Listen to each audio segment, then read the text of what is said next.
ഇത്തവണ UDF ലഭിച്ച vote 77,057 ആണ്. എന്ന് പറഞ്ഞാൽ കഴിഞ്ഞ പ്രാവശ്യം ലഭിച്ച വോട്ട് ഈ പ്രാവശ്യം നിലനിർത്താൻ അവർക്ക് ആയിട്ടില്ല.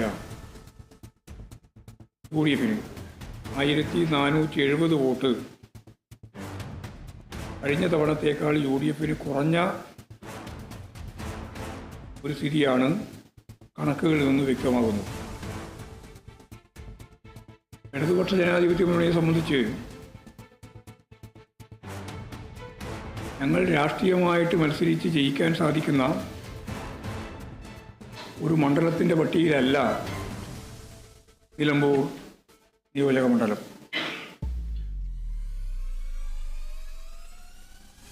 നിലമ്പൂർ നിയോജക മണ്ഡലത്തിൽ കഴിഞ്ഞ കുറേ കാലമായി ഞങ്ങൾ മത്സരിച്ച സന്ദർഭങ്ങളിൽ ഓരോ ഘട്ടങ്ങളിലും ലഭിച്ച വോട്ട് ഉൾപ്പെടെയുള്ള കാര്യങ്ങൾ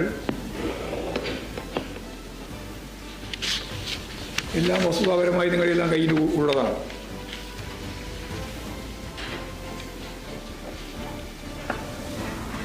ഇടതുപക്ഷ ജനാധിപത്യ മുന്നണിക്ക് പുറമേ കുറച്ചുകൂടി വോട്ട് ലഭിക്കുമ്പോഴാണ് LDFിൻ്റെ പിന്തുണയുള്ള സ്വതന്ത്ര സ്ഥാനാർത്ഥികൾക്ക് അവിടെ ജയിച്ച് വരാൻ സാധിച്ചിട്ടുള്ളത്.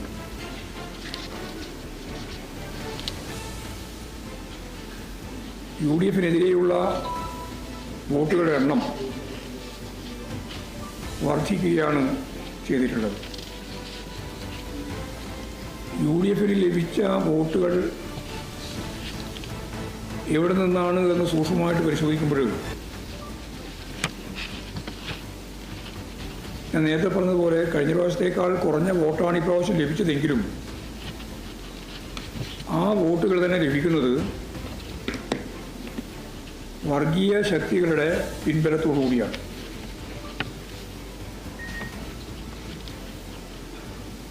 BJPയുടെ സ്ഥാനാർത്ഥി തന്നെ വിധി വരുന്നതിന് മുമ്പ് പരസ്യമായിട്ട് പ്രഖ്യാപിച്ചു അവർക്ക് മുമ്പ് അവിടെ 12,284 വോട്ട് വരെ ലഭിച്ചിട്ടുണ്ട്. ഇത്തവണ ലഭിച്ച വോട്ട് 8,706 എന്നുള്ളതാണ് കണക്ക്. BJP വോട്ടുകൾ ജയസാധ്യതയില്ല എന്ന് മനസ്സിലാക്കി ഇടതുപക്ഷ ജനാധിപത്യ മുന്നണി സ്ഥാനാർത്ഥി ഇടതുപക്ഷം ജയിക്കാതിരിക്കാൻ വലതുപക്ഷത്തിന് വോട്ട് നൽകിയതായി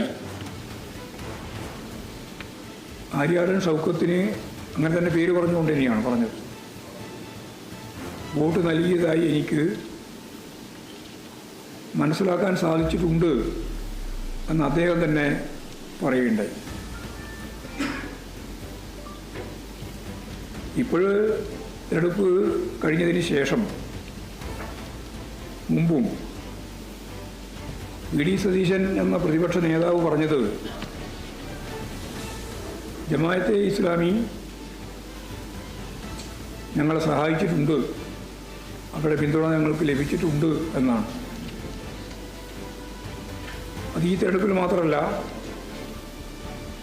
ഇതിനു മുമ്പുള്ള തെരഞ്ഞെടുപ്പിലും പോപ്പുലർ ഫ്രണ്ടിൻ്റെ വോട്ട് ഞങ്ങൾക്ക് കിട്ടി, ജമാഅത്തെ ഇസ്ലാമിൻ്റെ വോട്ട് ഞങ്ങൾക്ക് കിട്ടി. അന്നൊന്നും പ്രതിഷേധിക്കാതിരുന്നവർ എന്തുകൊണ്ടാണ് ഇപ്പോൾ പ്രതിഷേധിക്കുന്നത് എന്നാണ് അദ്ദേഹത്തിൻ്റെ ചോദ്യം.